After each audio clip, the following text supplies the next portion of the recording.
এখন দেখেন ভাই, প্রবাসের মধ্যে একটা মানুষ এত কষ্ট কইরা কি বলে বিড়ি সিগারেট বা না খেয়েও টাকা পয়সা জমায়, কিন্তু দিন শেষে যদি মানুষের সাথে মানুষ এভাবে বেইমানি করে, প্রতারক করে, কিছু কিছু মানে এই সমস্ত মানুষের বলার ভাষা নাই।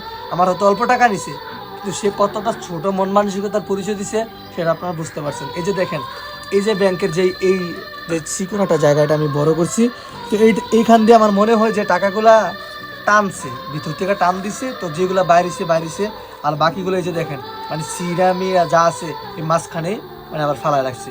এই যে টাকাগুলো একদম সিরা দিছে। এই যে আমি আরো দেখাই, এই যে দেখেন এখান দিয়ে সিরা আছে। তারপরে যে প্রত্যেকটা টাকা মানে প্রত্যেকটা টাকা সিরা, জাস্ট এই খালি একটা 20 টাকা নোট এটা বাদা ছিল, আর এখানে 10 টাকা, এই 30 টাকা বাদে সবগুলো টাকা ছিঁড়ছে। তো যে কাজটা করছে ভাই, সেটাতে আমার অল্প টাকা খায় বড় লোক হইব না।